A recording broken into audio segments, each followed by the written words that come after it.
section isn't in the lower grandstand anymore? I think it's too big in the lower grandstand.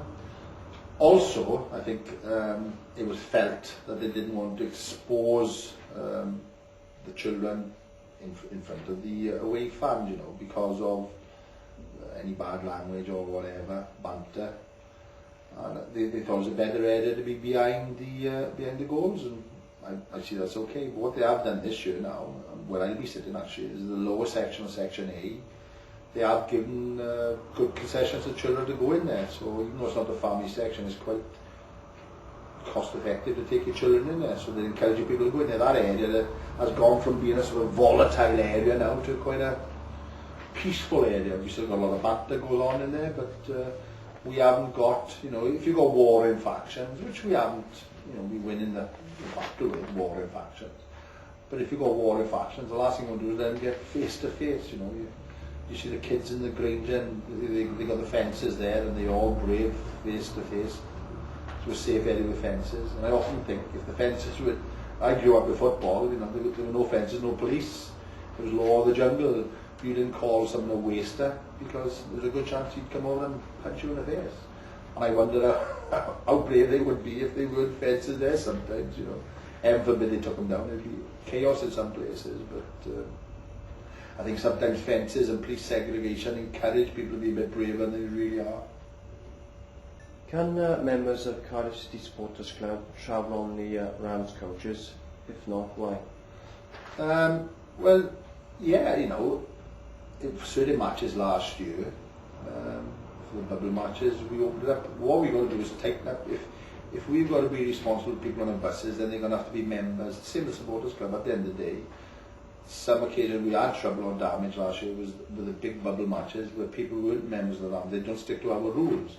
So if you belong to an organisation, a travel organisation, you've got to be a member of that and abide by the rules or you get thrown off or you're not allowed to travel. We work very closely with the Cardiff City Supporters Club and I hope they go from strength to strength. We attract a different type of people. We're having a family section in the Rams this year. But the more people catered for, the better, you know. At the end of the day, if I was intending to travel with my family, there were certain buses amongst the Rams I wouldn't go on because you know what you're getting. It's like I compare it to a pub or a working month club, you know. If I was going with a wife and my mother-in-law and the family for a night out, I wouldn't sit in the bar, my local club, amongst all the lads having a pint and swearing and smoking. I would rather sit in the family room or the lounge. Same with the buses. The more people we can cater for in like-minded surrounding, the better, you know. Less chance of offending people. If it's like television censorship, you know, you don't watch a program that says it's got nudity and then complain because it's nudity. You don't go on a Valley Rams bus if you ate smoking or ate drinking. If we were talking about it earlier, you know, I might travel on the bus with 50 people. There may be 5 people on that bus who I want to knock out. There may be 5 people who I don't want to sit anywhere near. There may be 5 people who I wouldn't phone 999 if their house was on fire, but usually there's 35 people on there who I love to bits, and that's, you put up with it, don't you? If you can't put up with that or work together, then you live on your own up the mountain in a house and you never go anywhere. And, you know, you've got to mix in and take the rough with the smooth of it, and if you don't like it, then make your own decisions. But don't try and get everyone to change to you with school of thought, you know. Has the bank loan been agreed now, which is due for renegotiations now? Well, I've had a letter from the Abbey National this morning, and they've said that they've given me advance on my mortgage, because that's the only bank loan I'm involved in, I got to be honest. But I don't know about the club's bank loan, because I don't run the club.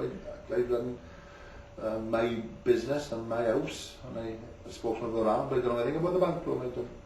I'm not involved in that. You're speaking to the wrong person, really. I don't think it's any of our business, really, is it? It's, you know, I don't think, you know, I don't know, people come on the net and ask me questions, and corky questions about the run of the club. We don't run Cardiff City, we're just fans, you know. I don't know how much Tammy earns, I don't know how much the cleaners earn here, I don't know how much we're in debt, you know. I've got trust in the way Sam runs a football club, and I can see, I've only got to walk around here and I can see the benefits and improvements. You look at the pitch, we can see the benefits and improvements and how much better things are than they were 3 years ago. You know, you've got to have trust in people. I don't want to see Sam's bank statements. I don't care how much he's got in a bank or where he's had his money from. It's none of my business, really.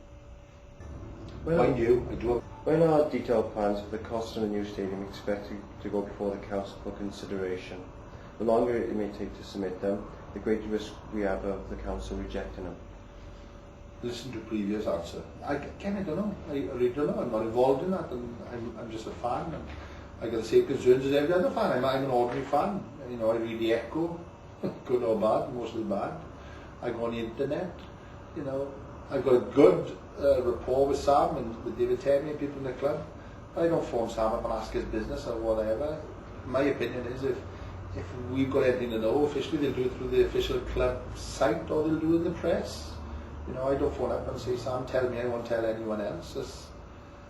Perhaps I'd lose the relationship I had. You know, if I've got concerns for the fans, I will tell him. If I thought it was a real problem that, you know, 99% of the fans are screaming for this, let's have some sort of answers, then he would chat to me and tell me why, or he was going to tell us, or he's not going to tell us. But I'm not involved in that sort of thing. I don't want to be involved in that sort of thing. The new season just weeks away. Who would you like to play at home first, and who would you like to play away first?